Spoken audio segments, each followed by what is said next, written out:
راع وهو مسؤول আলহামদুলিল্লাহ সমস্ত তারিফ সমস্ত প্রশংসা সমস্ত গুণগান সেই মহান প্রতিপালকের জন্য যে মহান প্রতিপালক আজ এই পবিত্র জমার দিন আমাদেরকে মসজিদে আসা তৌফিক দিয়েছেন এবং খুতবা শোনার জন্য তৌফিক দিয়েছেন এবং নামাজ পড়ার জন্য তৌফিক দিয়েছেন। সেজন্য আমরা সেই মহান প্রতিপালক তার জন্য আমরা শুকরিয়া আদায় করি আলহামদুলিল্লাহ। তারপর তার হাবিব জনাব মুহাম্মদ সাল্লাল্লাহু আলাইহি ওয়াসাল্লাম সবাই আমরা তার দরুদ পাঠ করি, সকলে বলি সাল্লাল্লাহু আলাইহি ওয়াসাল্লাম। আজকে আমার জুমার খুতবার বিষয় হচ্ছে ইসলামী নেতৃত্বের যোগ্যতা এবং গুণাবলী ও গণতান্ত্রিক সরকার প্রতিষ্ঠায় ইসলামের সাথে কি সংগতিপূর্ণ নাকি অসংগতিপূর্ণ, সংক্ষিপ্তভাবে আমরা আলোচনা করব। কারণ আমাদের সামনে বাংলাদেশের সামনে ইলেকশন আসতেছে, এ সম্পর্কে আমাদের বিস্তারিত জানা দরকার। আমাদের অনেকের মধ্যে অনেক ভুলভ্রান্তি আছে, অনেকেই মনে করি যে ভোট পদ্ধতি এই ইলেকশন গণতান্ত্রিক যে পদ্ধতি অনেকেই বলে থাকে এটা হারাম, আবার অনেকেই বলে থাকে এটা জায়েজ। অ্যাকচুয়ালি আমাদের এই বিষয়টা বিস্তারিত ব্যাখ্যা করে যদি আমরা বুঝিয়ে দিই তাহলে কিন্তু সাধারণ জনগণ সাধারণ মানুষের মাঝে কোনো ভুল ভ্রান্তি থাকবে না। এটার জন্য আলেম সমাজই দায়ী। এই জন্য আমাদের এই বিষয়টা আজকের এই জুমার খুতবায় আমি পরিষ্কার করে দেব যে ভোট পদ্ধতি এই ইলেকশন পদ্ধতি এটা কি জায়েজ নাকি আসলে সত্যিকার অর্থে হারাম আমাদের জানতে হবে। আর সবগুলো পয়েন্টটি আমি কোরআন এবং সহিহ হাদিস অনুযায়ী দলিলের ভিত্তিতে বলে থাকব। আর আমি বিশেষ করে যেগুলো সালাফ আছে, বিশেষ করে সৌদি আরবের যেসব সালাফের আলেম আছে সেগুলো মন্তব্য আমি পেশ করব। আর কিছু কিছু আলেম আছে যেগুলো মিশরে, যেমন ইউসুফ আল কারজাবি, ডক্টর ইউসুফ আল কারজাবি, তিনি মিশরের আল আজহার ইউনিভার্সিটির অধ্যাপক। তো সর্বপ্রথম আমি বলবো যে ইসলামের নেতৃত্ব যদি কেউ দিতে চায় তাহলে অবশ্যই তাকে কিছু গুণাবলী সম্পর্কে তার ভিতরে থাকতে হবে। আর আমি কোরআন ও হাদিস থেকে 10টি গুণ বা 10টি যোগ্যতা একজন নেতা হওয়ার জন্য প্রয়োজন সেই সম্পর্কে আলোচনা করব। তারপর আলোচনা করব গণতান্ত্রিক যে পদ্ধতি সেটা আমাদের জন্য জায়েজ কিনা, এই বিষয়ে আমাদের জানতে হবে। সর্বপ্রথম আল্লাহ সুবহানাহু ওয়া তাআলা পবিত্র কোরআনে সূরা নিসা 58 নম্বর আয়াতে বলেন, ইন্নাল্লাহা ইয়া'মুরুকুম আন তু'আদ্দুল আমানাতি ইলা আহলিহা ওয়া ইযা হাকামতুম বাইনান নাসি আন তাহকুমু বিল 'আদল। আল্লাহ পবিত্র কোরআনে সূরা নিসা 58 নম্বর আয়াতে বলেছেন যে ইন্নাল্লাহা, নিশ্চয় আল্লাহ তোমাদেরকে আদেশ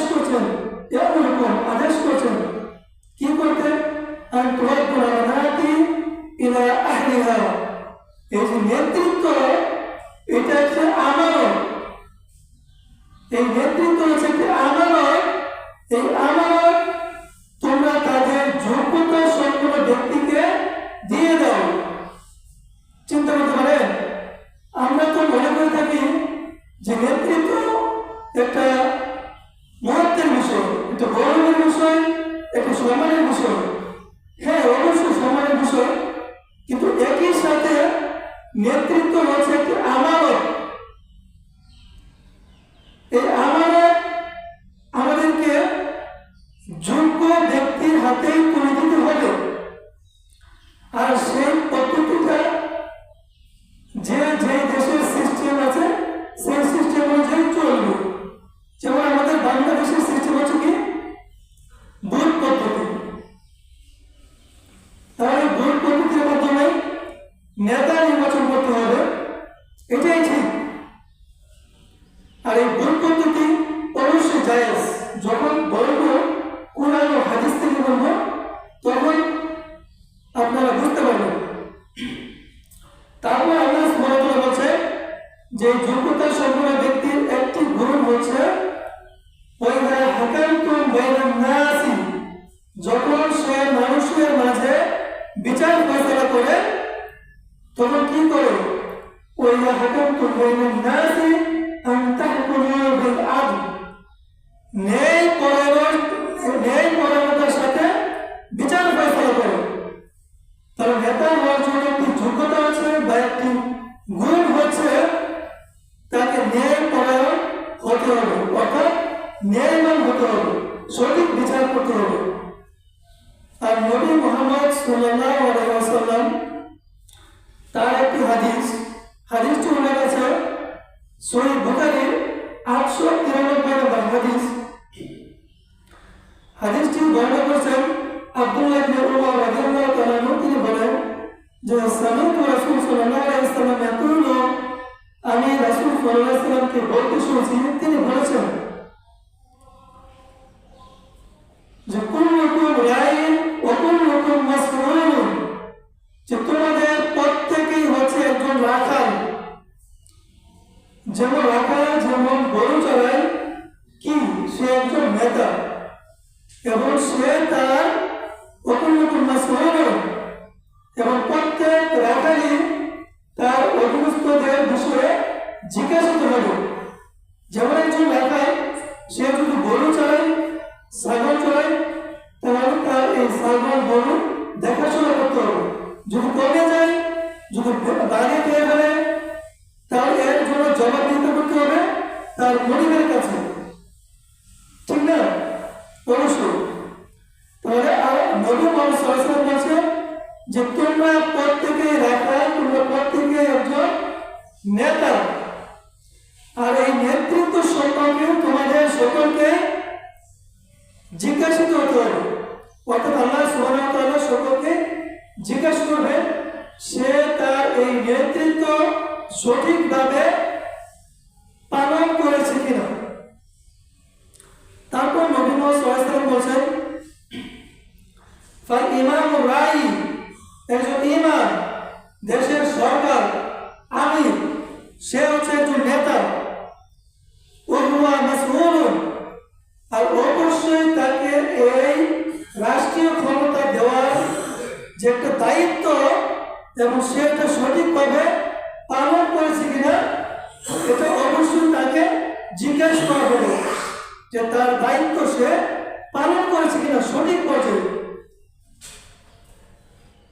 চিন্তা করেন, এই রাষ্ট্রপ্রধান হওয়া অথবা জেলা প্রশাসক হওয়া অথবা সমাজের নেতা হওয়া, এটা অনেক বড় দায়িত্ব। কারণ আল্লাহ সুবহানাহু ওয়া তাআলার কাছে যদি আপনি এই দায়িত্বের বোঝা সঠিকভাবে বুঝিয়ে দিতে না পারেন তাহলে সেদিন অবশ্যই আপনি ধরা পড়ে যাবেন। তাহলে আজকে আমি এক এক করে 10টি পয়েন্ট আমি কোরআন ও হাদিস থেকে কালেক্ট করেছি। এই 10টি গুণ একটি নেতার মধ্যে থাকতে হবে।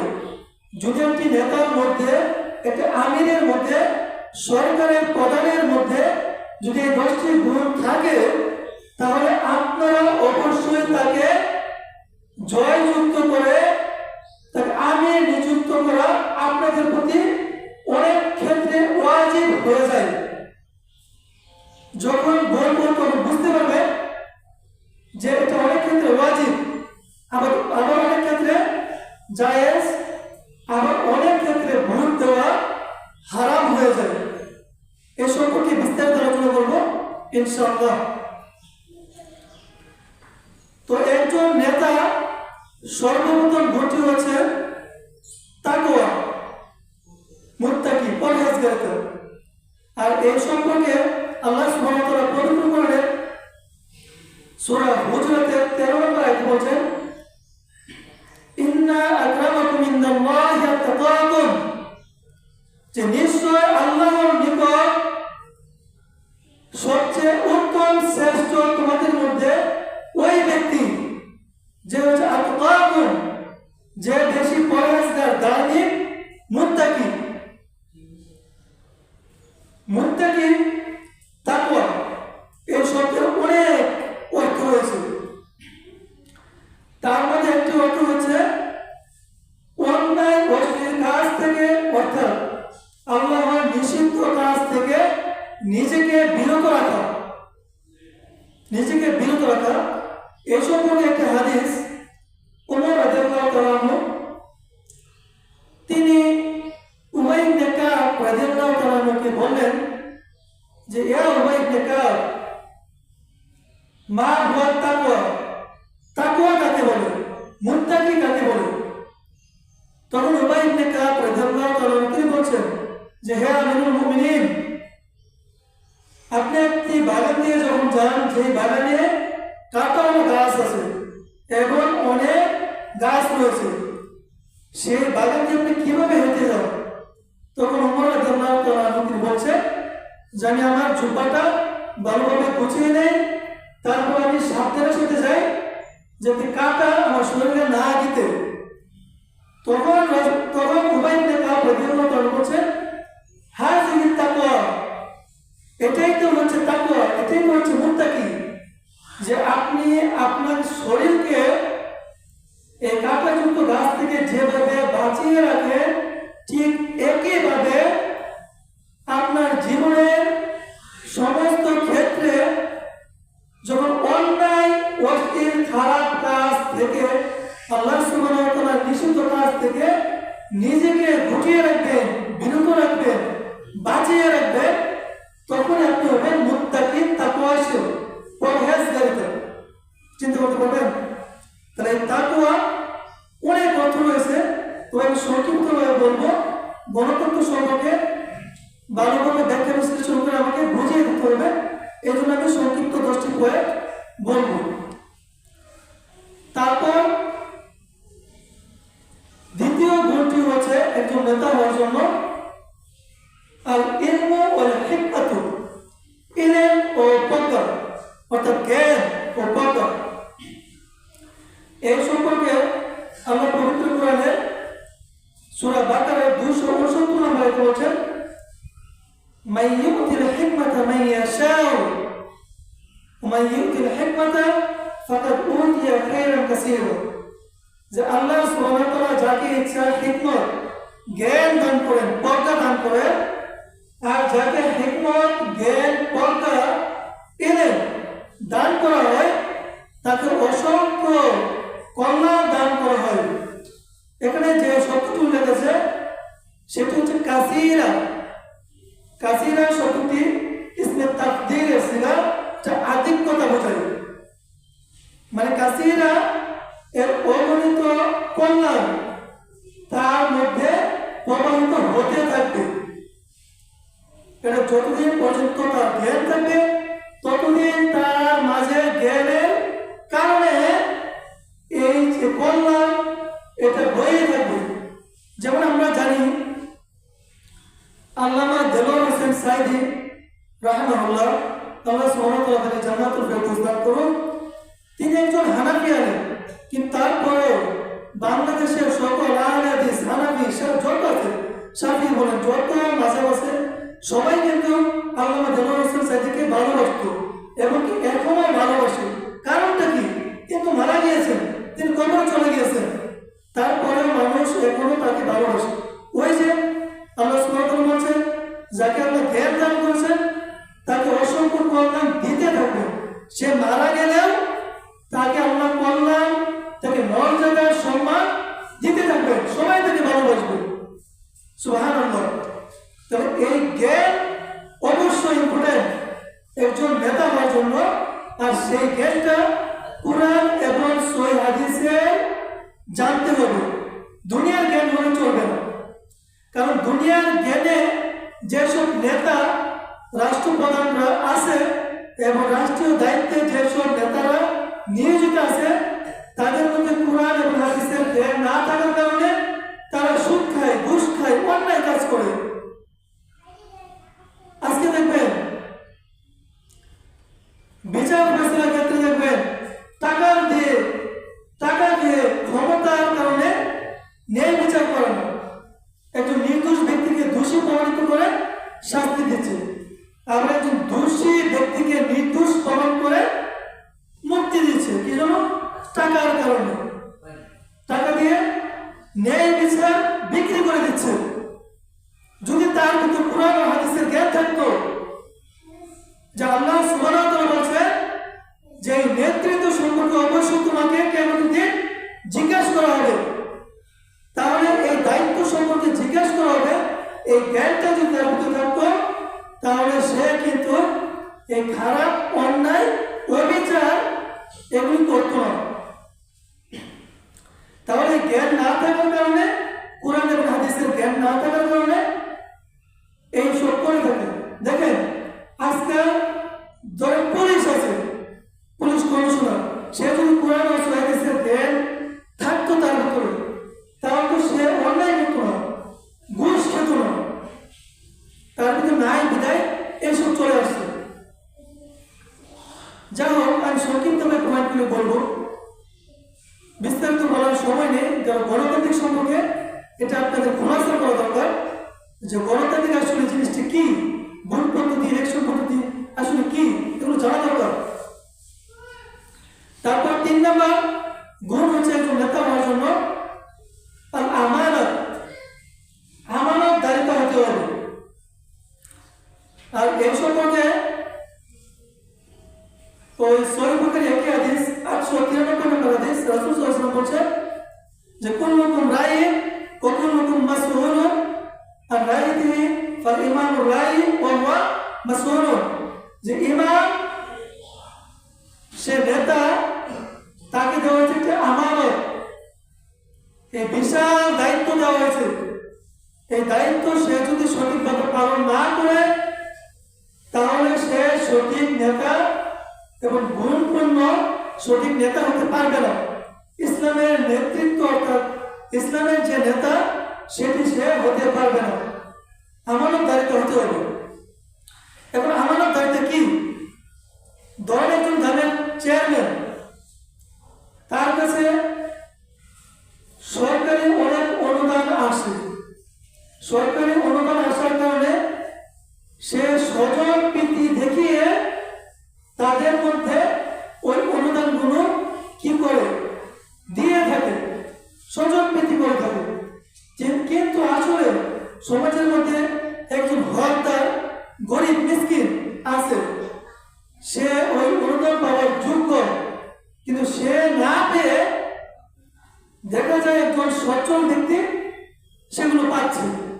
এই যে সে আমানতের খেয়ানত করলো, সেই খেয়ানতের কারণে সে কি হবে? আল্লাহর কাছে জবাবদিহিতা করতে হবে। একটি হাদিস সহিহ বুখারীতে আছে যে মুনাফিকের 3টি বৈশিষ্ট্য রয়েছে, আরেকটা হাদিস আছে মুনাফিকের 4টি বৈশিষ্ট্য রয়েছে। তার মধ্যে একটি বৈশিষ্ট্য রয়েছে ওয়াইজা আতামিনা খানা, যখন তার কাছে আমানত রাখা হয় তখন সে খেয়ানত করে। খেয়ানত কি? এগুলো তো খেয়ানত। আজকে সরকারের পক্ষ থেকে আজকে অনুদান আসছে, চাউল, গম, এখন এই অনুদানগুলো ফকির মিসকিনকে না দিয়ে স্বজন প্রীতি করিয়ে দিয়ে দিচ্ছে। অথবা তার একজন চেয়ারম্যানের যেগুলো কোয়ালিক আছে, তারা যেহেতু কোয়ালিক, তারা এসে বলছে যে অমুক তমুক দিতে হবে, দিয়ে দিচ্ছে। আর এই কোয়ালিকগুলি টাকা খাচ্ছে। আপনারা হয়তো জানেন না, অনেক সময় টাকা খায়, 2000, 3000, 5000 টাকা খায়। তারপরে এগুলো কি করে?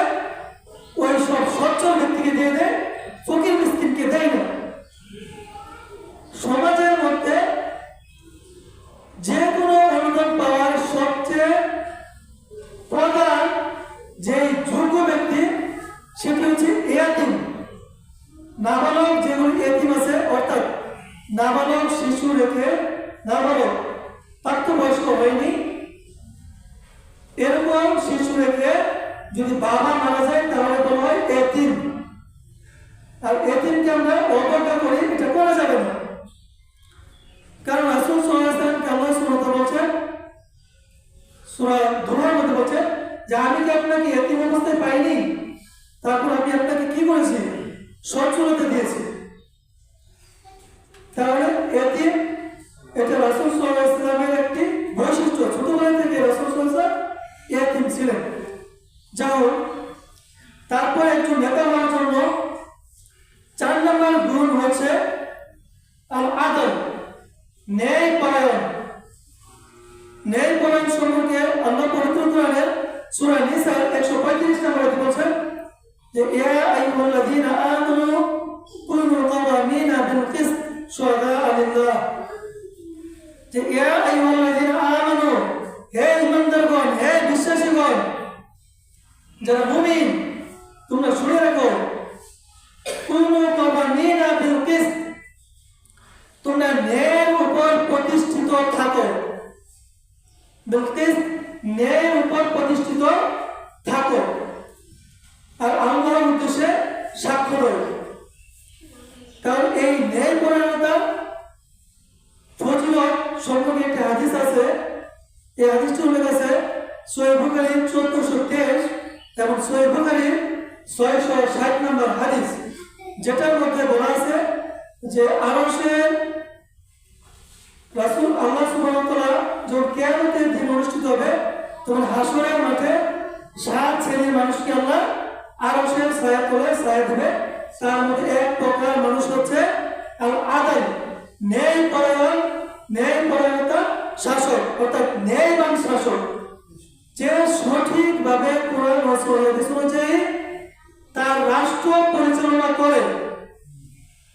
তাকে আল্লাহ সুবহানাহু ওয়া তাআলা কিয়ামতের দিন হাসরের মাটিতে, হাসরের সময় ওই আরশের ছায়া তলে ছায়া দেবেন। সেদিন আরশের ছায়া ব্যতীত কোনো ছায়া থাকবে না। এই হাদিসটা আমি 2 বার বর্ণনা করছি। তাহলে ন্যায় পরায়ণতা সম্পূর্ণ শাসক হতে হবে। আমাদের ন্যায় বিচার অভাব, ন্যায় বিচার না থাকার কারণে আমরা অনেক সময় অনেক সৎ, ন্যায় এবং ন্যায়নিষ্ঠবান মানুষের প্রতি অবিচার করে ফেলে। দেখা যায় একজন মানুষের মামলা দিয়েছে, কিন্তু আমরা সেটা সঠিকভাবে তদন্ত না করে মামলা রায় দেই। মামলা রায় দেওয়ার কারণে সেই নির্দোষ ব্যক্তিটি জেলখানায় থাকতে হয়, অনেক বছর থাকতে হয়। এরকম অনেক রয়েছে। তাহলে ন্যায় পরায়ণ সম্পূর্ণ শাসক হতে হবে। যদি একজন নেতা হতে হয়, ইসলামী নেতৃত্ব হতে হয়, 4 নম্বর গুণ আমি সংক্ষিপ্তভাবে বলি। তারপর একজন নেতা হওয়ার জন্য 5 নম্বর গুণ হচ্ছে সবর ওয়াল হলম, ধৈর্যশীল ও সহনশীল হতে হবে। সূরা আনফালের 46 নম্বর আয়াতে আল্লাহ পবিত্র কোরআনে বলেন যে ওয়াসবির ইন্নাল্লাহা মা'আস সাবিরিন, যে তোমরা ধৈর্য ধারণ করো, আর নিশ্চয় ধৈর্যশীলদের সাথে আল্লাহ সুবহানাহু ওয়া তাআলা আমি আছি। তার আমাদের নেতা হওয়ার জন্য ধৈর্যশীল হতে হবে। একজন সঠিক, ন্যায়বান, কোরআন হাদিস পন্থী, ধার্মিক, নামাজি সে যদি নেতা হয়, তার পিছনে অনেকেই গালাগালি করবে, অনেকেই দুর্নাম ছড়াবে, অনেকেই বদনাম ছড়াবে। এই ছড়ানোর কারণে আপনাকে কি ধৈর্য হারা হওয়া যাবে না, ধৈর্যশীল হতে হবে। ধৈর্যশীল যদি হন তাহলে আল্লাহ সুবহানাহু ওয়া তাআলা আপনার সাথে অবশ্যই থাকবেন। ইন্নাল্লাহা মা'আস সাবিরিন, নিশ্চয় আমি আল্লাহ ধৈর্যশীলদের সাথে আছি। সব ক্ষেত্রে আমাদের ধৈর্যশীল হতে হবে। তারপর একজন ইসলামী নেতা হওয়ার জন্য 6 নম্বর গুণ হচ্ছে আশ-শুরা। সূরা শব্দটি পবিত্র কোরআনের একটি সূরাই রয়েছে, যেমন সূরা শুরা। এই সূরা শব্দের অর্থ আছে যখন আপনি কোনো সিদ্ধান্ত নেবেন তখন পরামর্শের ভিত্তিতে চলবে না। 10 জন বসে একটি বিষয়ের প্রতি কি করবেন, সিদ্ধান্ত নেবেন। এটা সম্পর্কে আল্লাহ পবিত্র কোরআনের সূরা আলে ইমরানের 159 নম্বর আয়াতে বলছে, ওয়াশাবিরহুম ফিল আমর, যে হে নবী আপনি তাদের সাথে পরামর্শ করুন, যে কোনো সিদ্ধান্ত নেওয়ার জন্য পরামর্শ করুন। চিন্তা করতে পারেন, একজন নবী যিনি কি হবেন, সকল নবীদের নেতা হবেন, তিনি হচ্ছেন মুহাম্মদ রাসূলুল্লাহ সাল্লাল্লাহু আলাইহি ওয়াসাল্লাম। তাকে আল্লাহ সুবহানাহু ওয়া তাআলা নির্দেশ দিচ্ছেন, আদেশ করছেন যে আপনি আপনার সাহাবাদের সাথে পরামর্শ করে কোনো বিষয়ে সিদ্ধান্ত নেবেন। এটা হচ্ছে একজন নেতার বৈশিষ্ট্য, গুণ। তারপর আল্লাহ সুবহানাহু ওয়া তাআলা একজন নেতা হওয়ার জন্য 6 নম্বর গুণ সম্পর্কে বলছেন। 6 নম্বর গুণ হচ্ছে আশ-শাজাআতু ওয়াস-সাবাআতু, অর্থ হচ্ছে সাহস এবং কি দৃঢ়তা সম্পন্ন ব্যক্তি হতে হবে। সাহস এবং দৃঢ়তা সম্পন্ন ব্যক্তি হতে হবে।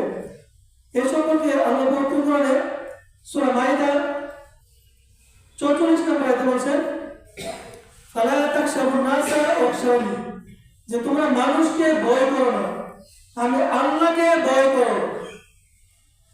এই আল্লাহকে ভয় করা সম্পর্কে আমরা অনেকেই বুঝতে পারি না, আল্লাহকে ভয় করো না নাকি, আমরা তো আল্লাহকে ভয় করি। কিন্তু ভয় জিনিসটা দেখেন একটু যদি উদাহরণ দেয় তাহলে বুঝতে পারবেন। যেমন বাংলাদেশের মধ্যে জুলাই অভ্যুত্থানের সময় যখন ছাত্র সমাজ আন্দোলন করেছিল এই ফ্যাসিবাদ সরকারকে হটানোর জন্য, এই বিগত 16 বছর ইসলাম ধর্ম প্রচার করার জন্য বাধা সৃষ্টি করেছে ফ্যাসিবাদ সরকার। যারা এই ফ্যাসিবাদ সরকারকে সাপোর্ট করেছেন তারা তওবা করেন, তওবা করে ভালো হয়ে যান। আপনারা তওবা করে আল্লাহর কাছে তওবা করুন, ক্ষমা চান, তা না হলে আপনাকে অবশ্যই জাহান্নামে যেতে হবে। কারণ আল্লাহ সুবহানাহু ওয়া তাআলা পবিত্র কোরআনে সূরা নিসা 85 নম্বর আয়াতে বলেছেন, মান ইয়াশফা শাফাআতান হাসানাতান ইয়াকুন লাহু নাসিবুম মিনহা ওয়া মান ইয়াশফা শাফাআতান সাইয়্যাতান ইয়াকুন লাহু কিফলুম মিনহা। কেউ যদি ভালো কাজের সুপারিশ করে, শাফাআত করে, তার সাথে চলে, তাহলে সে অবশ্যই এর নেকি পাবে। এবং কেউ যদি খারাপ কাজের সুপারিশ করে এবং তার সাথে চলে, তাহলে এর জন্য তাকে অবশ্যই শাস্তি ভোগ করতে হবে। তার আজকে থেকে অবশ্যই তওবা করে নেবেন। যারা ফ্যাসিবাদ সরকারকে সাপোর্ট করেছিলেন, কারণ এই ফ্যাসিবাদ সরকার ধর্ম প্রচার তো দূরের কথা, এই ফ্যাসিবাদ সরকার হিন্দু আইন প্রতিষ্ঠা করার জন্য চেষ্টা করেছিল, মুসলমানদের প্রতিহিত করে বাংলাদেশে হিন্দু আইন প্রতিষ্ঠা করার জন্য তারা চেষ্টা করেছিল। এটা হচ্ছে ফ্যাসিবাদ সরকার, জায়েল সরকার। তাহলে যখন আমি বলতেছি, যখন এই গণপ্রধান সাহস কি জিনিস দেখেন, গণপ্রধানে সকলকে যখন পুলিশকে নির্দেশ দেওয়া হয়েছিল যে তোমার সকল মানুষের উপর কি গুলি চালাও, হত্যা করো, তখন এই ফ্যাসিবাদ সরকার শেখ হাসিনার নির্দেশে অনেক পুলিশ কি করেছিল, গুলি করেছিল, মানুষকে হত্যা করেছিল। কি জন্য? তারা সরকারকে ভয় করেছিল, কিন্তু আল্লাহকে ভয় করেনি। অথচ আল্লাহ বলছেন পবিত্র কোরআনে যে ফালা তাখশাবুন নাসা, তোমরা পৃথিবীর কাউকে ভয় করো না, ওয়াখশানি, একমাত্র আমি আল্লাহ সুবহানাহু ওয়া তাআলাকে ভয় করো। চিন্তা করতে পারবেন, সেদিন যদি সকল পুলিশ বলতো যে না ফালা তাখশাবুন নাসা, আমরা কাউকে ভয় করি না, আমরা শেখ হাসিনাকে ভয় করি না, ওয়াখশানি, একমাত্র আমরা আল্লাহ সুবহানাহু ওয়া তাআলাকে ভয় করি, আমরা এই চাকরি প্রয়োজনে ছেড়ে দিব, কারণ রিজিকের মালিক হচ্ছে একমাত্র আল্লাহ সুবহানাহু ওয়া তাআলা। আল্লাহ সুবহানাহু ওয়া তাআলা বলেন, ইন্নাল্লাহা হুয়ার রাজ্জাকু যুল কুওয়াতিল মাতিন। আমি একটা জোর খুতবা দিয়েছিলাম রিজিক সম্পর্কে, যদি আপনাদের মনে থাকে জানতে পারবেন যে রিজিক হচ্ছে আল্লাহ সুবহানাহু ওয়া তাআলার দায়িত্ব। রিজিক দেওয়ার মালিক হচ্ছেন আল্লাহ। এই পৃথিবীর কোনো মানুষ কি আছে যে আপনার রিজিকের ব্যবস্থা করতে পারবেন? না, রিজিকের মালিকের একমাত্র মালিক হচ্ছেন আল্লাহ সুবহানাহু ওয়া তাআলা। আল্লাহ সুবহানাহু ওয়া তাআলা রিজিকের দায়িত্ব হচ্ছে আমার। তাই এসব অন্যায় অশ্লীল কাজ করা যাবে না। আল্লাহ সুবহানাহু ওয়া তাআলা পবিত্র কোরআনের সূরা মাইদার 2 নম্বর আয়াতে বলেছেন, ওয়ালা তাআওয়ানু আলাল ইসমি ওয়াল উদওয়ান, তোমরা অন্যায় অশ্লীল খারাপ কাজে মানুষকে সহযোগিতা করো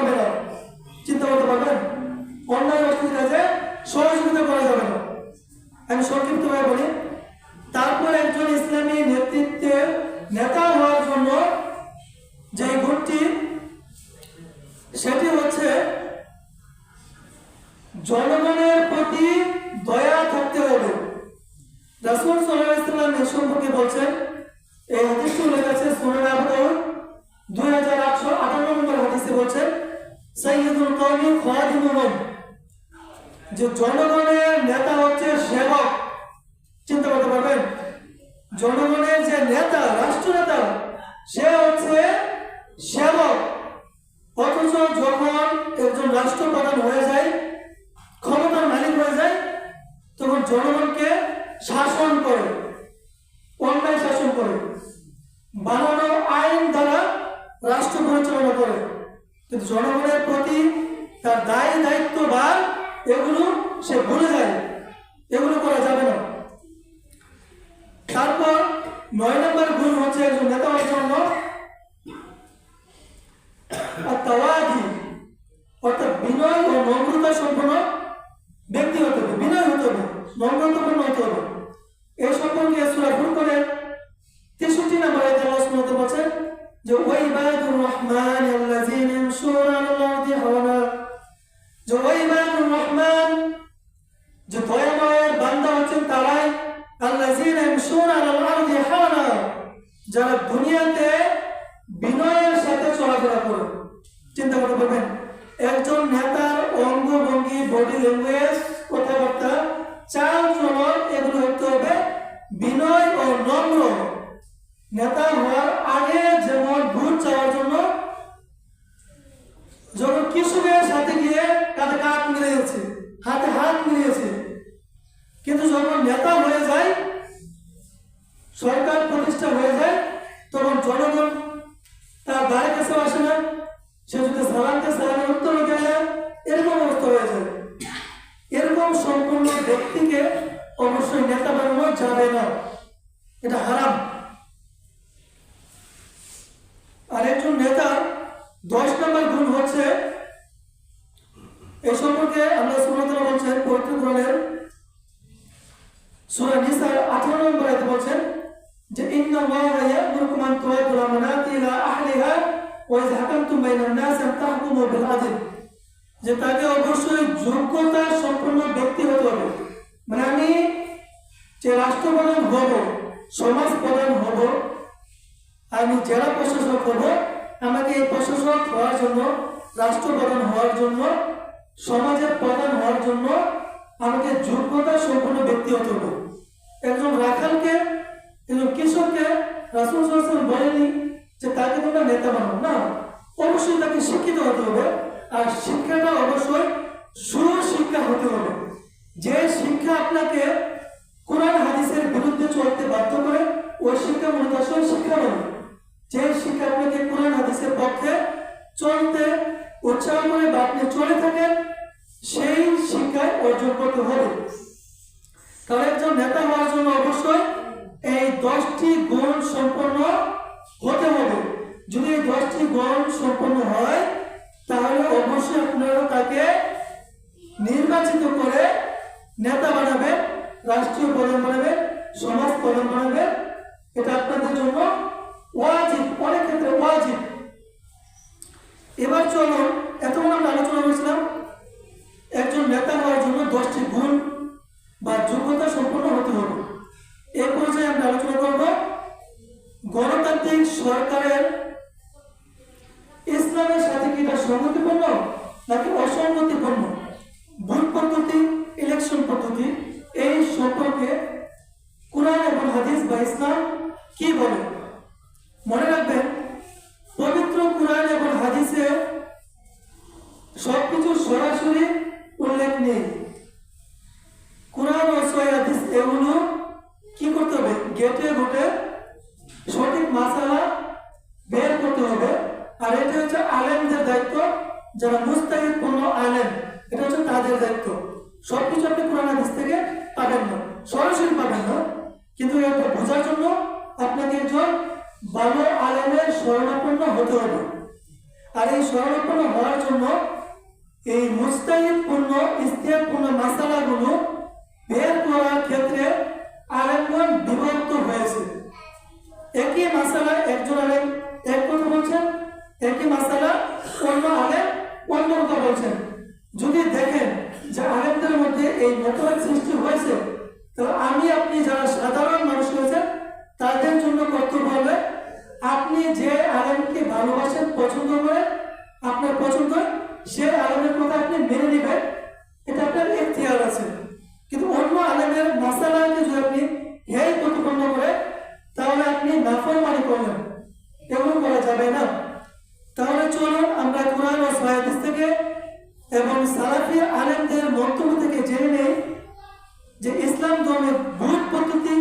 সরকার পদ্ধতি এবং গণতন্ত্র সিস্টেমটা আসলে কি, ইসলাম কি বলে, এগুলো জানা দরকার। যেহেতু সামনে আমাদের ইলেকশন আসছে, এটা আমাদের জানা দরকার। সর্বপ্রথম গণতন্ত্র মানে কি, আর এই গণতন্ত্র আবিষ্কারক কে, গণতন্ত্র কোথায় আবিষ্কার হলো, কখন আবিষ্কার হলো, কে আবিষ্কার করলো, এখানে অনেকেই বলতে পারবেন না। আমার ধারণা জানা নেই, কিন্তু জানতে হবে। এই গণতন্ত্র সিস্টেম অনেকে মনে করে থাকে যে আমেরিকার প্রেসিডেন্ট, যিনি আমেরিকার ১৬তম প্রেসিডেন্ট ছিলেন আব্রাহাম লিঙ্কন, তিনি এই গণতন্ত্র সৃষ্টি করেছেন বা তৈরি করেছেন। কিন্তু এই কথাটি ভুল নয়, কেন সঠিক নয়, কেন? যদি এই কথাটি সঠিক হতো, আব্রাহাম লিঙ্কন হচ্ছে আমেরিকার ১৬তম প্রেসিডেন্ট, তার আগে আরো ১৫ জন প্রেসিডেন্ট অতিবাহিত করেছে, ঠিক না? সর্বপ্রথম আমেরিকার প্রেসিডেন্ট ছিলেন জর্জ ওয়াশিংটন, তিনি সর্বপ্রথম আমেরিকার প্রেসিডেন্ট ছিলেন।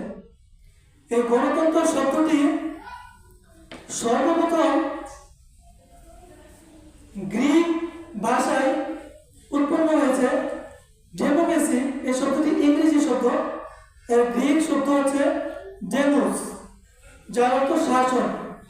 তারপর আরেকটি শব্দ হচ্ছে ক্রাটোস, যার অর্থ হচ্ছে জনগণ, অর্থাৎ ডেমোক্রেসি শব্দের অর্থ হচ্ছে জনগণের শাসন। এই শব্দটি সর্বপ্রথম খ্রিস্টপূর্ব 508 খ্রিস্টাব্দে, অর্থাৎ আজ থেকে প্রায় 2500 বছর আগে, এটা গ্রিসের অ্যাথেন্স শহরে সর্বপ্রথম আবিষ্কার করেন ক্লাইস্টেনিস বিজ্ঞানী। তিনি সর্বপ্রথম এই গণতন্ত্রের সূচনা করেন। তারপরে এই গণতন্ত্র, আমি সংক্ষিপ্ত ইতিহাস বলছি, সময় শেষ। তারপরে এটা সক্রেটিস এই গণতন্ত্রের বিরাট সমালোচনা করেছেন।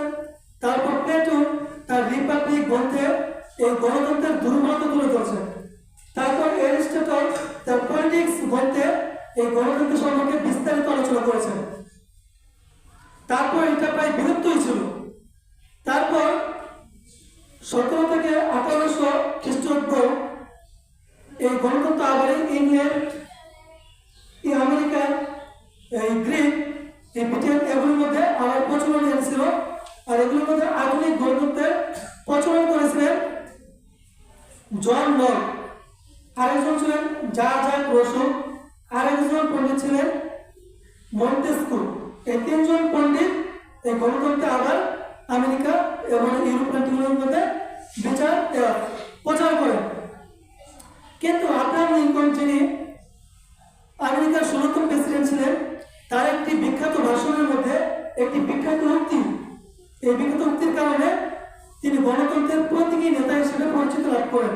সেই উক্তিটিকে তিনি বলেছিলেন তার একটি ভাষণের মধ্যে, government of the people by the people for the people shall not perish from the earth, যে জনগণের দ্বারা জনগণের জন্য জনগণের সরকার পৃথিবী থেকে বিলুপ্ত হবে না, ধ্বংস হবে না।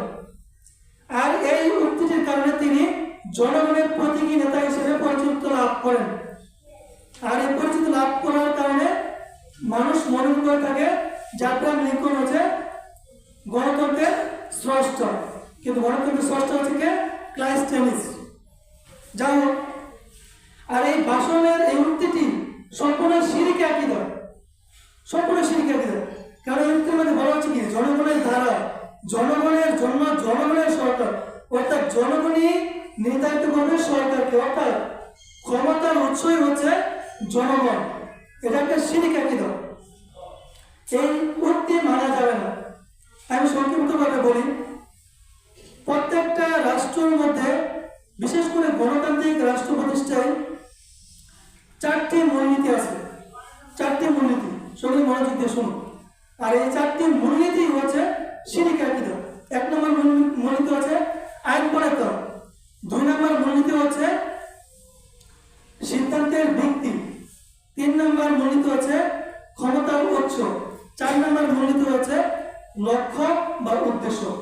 আসুন জেনে নিন গণতন্ত্র কি বলে আর ইসলাম কি বলে। আইন প্রণেতা, গণতন্ত্র এই আইন প্রণেতা কি করে? মানুষের বানানো আইন প্রতিষ্ঠিত করে। কিন্তু আল্লাহ সুবহানাহু ওয়া তাআলা বলছেন সূরা ইউসুফের 40 নম্বর আয়াতে বলছেন ইনিল হুকমু ইল্লা লিল্লাহ, যে আইন প্রণয়ন করার অধিকার একমাত্র আমি আল্লাহ সুবহানাহু ওয়া তাআলা। এই পৃথিবীর কাউকে আমি আইন প্রণেতা বানাইনি, আমি বিধান দিয়েছি কোরআন, এই কোরআনের বিধান অনুযায়ী আইন প্রতিষ্ঠিত করতে হবে। তাহলে এটা শিরক আকীদা, এটা মানে বিশ্বাস করা যাবে না, মানা যাবে না। সংক্ষিপ্তভাবে বলছি, 2 নম্বর হচ্ছে কি সিদ্ধান্তের ভিত্তি। সিদ্ধান্তের ভিত্তি, যে কোনো কাজ করার ক্ষেত্রে সিদ্ধান্তের ভিত্তি জনগণ সরকার কি বলে থাকে, সংখ্যাগরিষ্ঠতা মত। সংসদের মধ্যে একটি প্রস্তাবনা পেশ করলে স্বীকারোক্তি নেওয়া হয় যে পক্ষে কে কে হা আছে সমর্থন করছে, তারপর হা ভোট সমর্থন করে, তারপর সংখ্যাগরিষ্ঠতার মতামত নেওয়া হয়। কিন্তু সংখ্যাগরিষ্ঠতা বা সংখ্যালঘুতা ইসলাম ধর্মের কোনো ঠাঁই নেই। একমাত্র কোরআন এবং সহিহ হাদিস অনুযায়ী কি যে কোনো সিদ্ধান্ত নিতে হবে। 3 নম্বর মূলনীতি হচ্ছে ক্ষমতার উৎস। গণতন্ত্র সরকারের মধ্যে বলে থাকে কি জনগণই হচ্ছে ক্ষমতার উৎস। যেমন আপনার লিঙ্কনের উক্তি যে government of the people, by the people, for the people. জি না, এই উক্তি মানা যাবে না, এটা শিরকি উক্তি, এটা বিশ্বাস করা যাবে না। বিশ্বাস যে করবে সে কাফের হয়ে যাবে। আপনি বিশ্বাস করবেন না, মানবেন না, এটা আপনার দায়িত্ব। 4 নম্বর হচ্ছে লক্ষ্য ও উদ্দেশ্য। লক্ষ্য ও উদ্দেশ্য ক্ষেত্রে জনগণের সরকার কি বলে থাকে যে জনগণের সন্তুষ্টির উদ্দেশ্যে কাজ করা। কিন্তু আল্লাহ সুবহানাহু ওয়া তাআলা সূরা তালাকের 2 নম্বর আয়াতে বলেছেন ওয়া আতিউশ শাহাদাতা লিল্লাহ, তোমরা একমাত্র আল্লাহর সন্তুষ্টির জন্য কাজ করো। তো জনগণের সন্তুষ্টির জন্য কাজ করা যাবে না। 4 নম্বর মূলনীতিটা শিরক। আল্লাহ সুবহানাহু ওয়া তাআলার সন্তুষ্টির জন্য কাজ করতে হবে। কয়েকটি উদাহরণ দেই তাহলে বুঝতে পারবেন যে জনগণের সন্তুষ্টির জন্য কাজ করলে কি হয়। তো ক্রিকেট, ফুটবল খেলা এগুলি কি হারাম, সকলে জানেন। এখন সরকার প্রধান সে যেই হোক সে ক্রিকেট খেলা, ফুটবল খেলা সে বন্ধ করতে পারবে না। কেন পারবে না? জনগণের সন্তুষ্টি করতে পারবে না। এই সিনেমা হল, নাটক সিনেমা হল, এফডিসি এগুলো কি হারাম, কিন্তু এগুলো কি বন্ধ করতে পারবে? পারবে না। সে যেই সরকার হোক, ইসলামী দল হোক, যেই হোক, পারবে না। তো সে বলবে আমার অধিকার, জনগণের অধিকার, আমার সন্তুষ্টির জন্য কাজ করতে হবে। তাহলে জনগণের সন্তুষ্টির জন্য কি করতে হবে? জনগণের সন্তুষ্টি পালন করতে হবে। আল্লাহ সুবহানাহু ওয়া তাআলা বলছেন যে আমার সন্তুষ্টির জন্য কাজ করো, আর আমার সন্তুষ্টির জন্য কাজ করার জন্য এই পৃথিবীর সমস্ত মানুষের বিরুদ্ধে যদি যায় তাহলে সেটাই করতে হবে, ঠিক না? কোরআন ও সহিহ হাদিস অনুযায়ী আপনার সরকার পরিচালনা করতে হবে, রাষ্ট্র পরিচালনা করতে হবে। কিন্তু এই 4টি মূলনীতির কারণে গণতন্ত্রে সকলে বলে থাকে এটা হারাম। আইন প্রণেতা, সিদ্ধান্তের ভিত্তি, ক্ষমতার উৎস এবং 4 নম্বর হচ্ছে লক্ষ্য উদ্দেশ্য। সংক্ষিপ্তভাবে বলে শেষ। এখন চলুন ভোট পদ্ধতি সম্পর্কে বলি। ইলেকশন সম্পর্কে কিছু কিছু আলেমরা বলে থাকেন, তারা যে আয়াতটি নিয়ে তর্ক বিতর্ক করে সেটা হচ্ছে সূরার 38 নম্বর আয়াতে বলছেন যে ওয়ামরুহুম শুরা বাইনাহুম, তোমরা পরামর্শ ভিত্তিতে একটি সংগঠন করে 10 জন বা 12 জন মিলে একটি কি করো, পরামর্শ সংগঠন সভা আয়োজন করো এবং এই সভার মাধ্যমে কি করো, নেতা নির্বাচন করো। এটা ছিল রাসূল সাল্লাল্লাহু আলাইহি ওয়াসাল্লামের যুগে। এটা আবু বকর, ওমর তারা এই নীতিগুলো অবলম্বন করেছে। এখন কিছু জানেন বলে যেহেতু ভোট পদ্ধতি এটার মাধ্যমে অনেক ফাসেক, অনেক খারাপ লোক নেতা হয়ে যায়, কারণ এখানে ভোটের কোনো মূল্য নেই। কাউকে 1000 টাকা দিলে সে ভোট বিক্রি করে ফেলে, যোগ্যতা সম্পন্ন ব্যক্তিকে ভোট দেয় না, সেজন্য তারা বলে এটা হারাম। আর কিছু কিছু আলেম যারা সৌদি আরবে আছেন, শেখ বিন বাজ, শেখ সালেহ আল উসাইমিন, শেখ নাসিরুদ্দিন আলবানী রাহিমাহুল্লাহ, অথবা ডক্টর ইউসুফ আল কারজাবি রাহিমাহুল্লাহ, যিনি মিশরের আল আজহার ইউনিভার্সিটির অধ্যাপক, তারা বলে থাকেন না, এই শূরা পদ্ধতিটাই এখন যে ভোট পদ্ধতি এটা আধুনিক সিস্টেম, এটা একটা আধুনিক রূপ, এটা হারাম নয়, এটা জায়েজ। কারণ ধরুন বান্দাখালী আমাদের এই সমাজ থেকে যদি একজন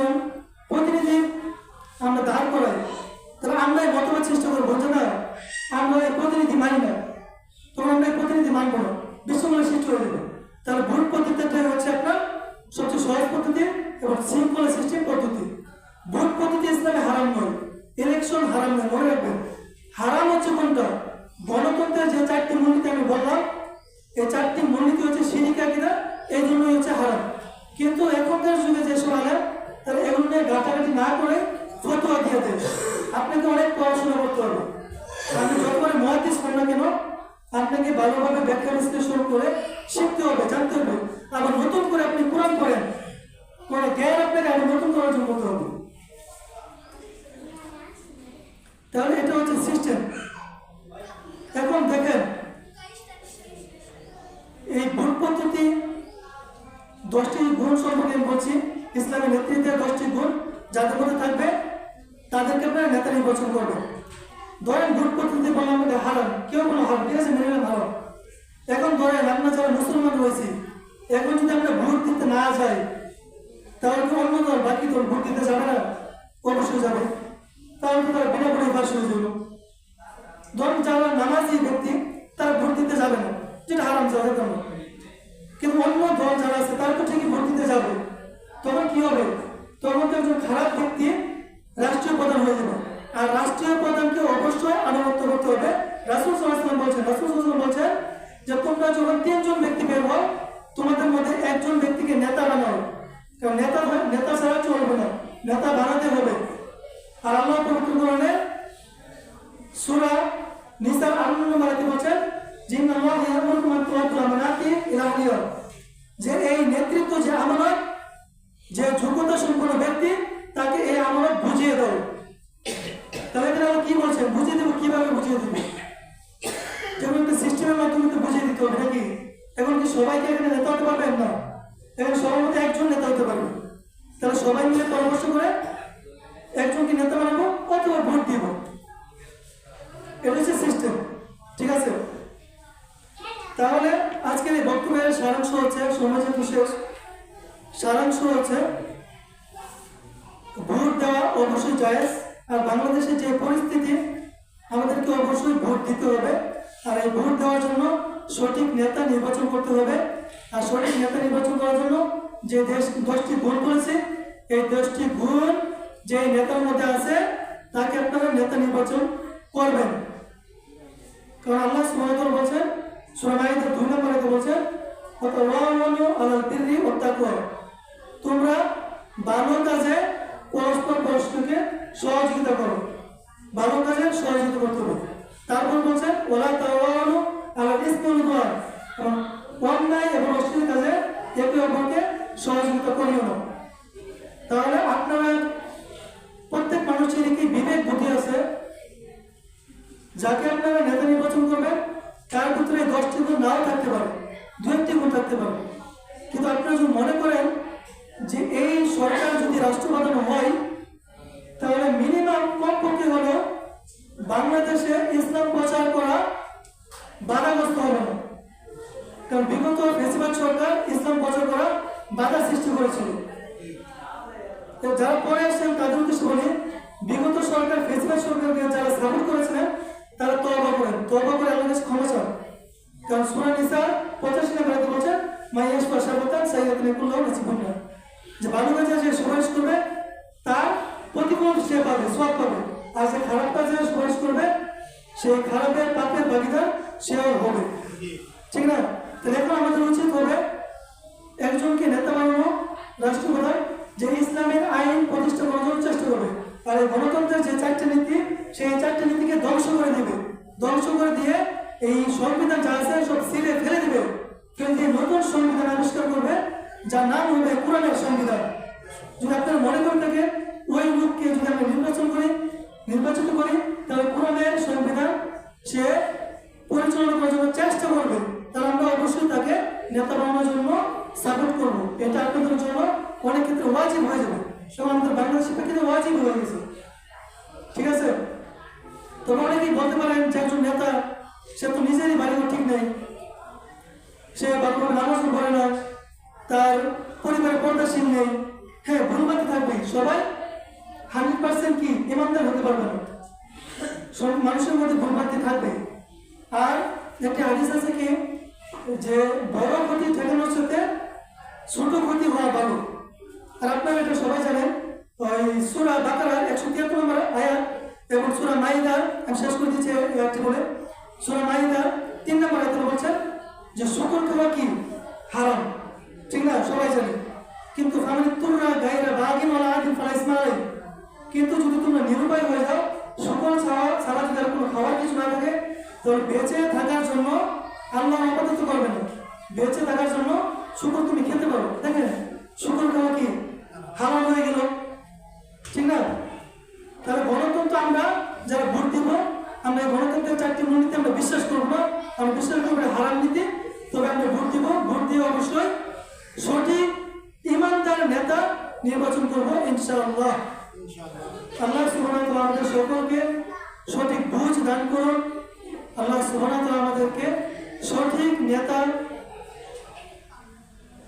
প্রতিষ্ঠিত করার জন্য আল্লাহ সুবহানাহু ওয়া তাআলা কবুল করুন। আল্লাহুম্মা আমিন। বারাকাল্লাহু লানা ওয়া লাকুম ফিল কুরআনিল আযীম ওয়া নাফা'না ওয়া ইয়্যাকুম বিল আয়াতি ওয়া যিকরিল হাকীম। ইন্নাহু তাআলা জাওয়াদুন কারীম।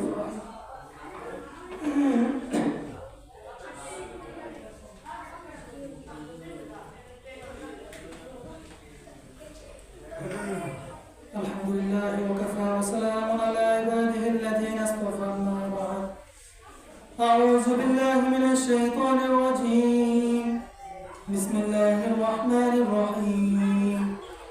ইন্নাল্লাহা ওয়া মালাইকাতাহু ইউসাল্লুনা আলান নাবী ইয়া আইয়ুহাল্লাযীনা আমানু সাল্লু আলাইহি ওয়া সাল্লিমু তাসলিমা। সকলে নবীর প্রতি দরুদ পাঠ করুন। اللهم صل على محمد وعلى آل محمد كما صليت على إبراهيم وعلى آل إبراهيم إنك حميد مجيد. اللهم بارك على محمد وعلى آل محمد كما باركت على إبراهيم وعلى آل إبراهيم إنك حميد مجيد. ربنا آتنا في الدنيا حسنة وفي الآخرة حسنة وقنا عذاب النار. ربنا ظلمنا أنفسنا وإن لم تغفر لنا وترحمنا لنكونن من الخاسرين. رب اغفر لي ولوالدي وللمؤمنين يوم يقوم الحساب. হে আল্লাহ, আজকের এই জুমার দিন, পবিত্র জুমার দিন, আমরা সকলে এখানে একত্রিত হয়েছি। হে আল্লাহ, আমরা বিগত বছর আমাদের বিগত জিন্দেগিতে অনেক পাপ করেছি, না জেনে না বুঝে, মানুষের পাল্লায় পড়ে, বন্ধু বান্ধবের পাল্লায় পড়ে। এই সমস্ত পাপগুলি তুমি আমাদের থেকে দূরে সরে দিয়ে আমাদেরকে ক্ষমা করে দাও। হে আল্লাহ, আমাদেরকে সঠিক বুঝ দান করো, আমাদেরকে ইমানদার বানাও, আমাদেরকে নামাজি বানাও, আমাদের পরহেজগার মুত্তাকি বানাও, আমাদেরকে জ্ঞান দান করো, আমাদের সন্তানদেরকে তুমি তোমার জ্ঞান দান করো, কোরআন হাদিসের জ্ঞান দান করো। আমাদের মধ্যে যারা অসুস্থ রয়েছে, যারা অনেক কঠিন রোগে আক্রান্ত রয়েছে, যারা নামাজ পড়তে কষ্ট হয়, তাদের রোগ অসুখ তুমি দূর করে দাও। আমাদের সমাজ থেকে যারা চলে গেছে কবরে, হে আল্লাহ, অনেকেই রয়েছে, তুমি তাদের কবরে আযাব যদি হয়ে থাকে তাহলে তুমি মাফ করে দিয়ে তাদের কবরকে জান্নাতের টুকরা বানিয়ে দাও।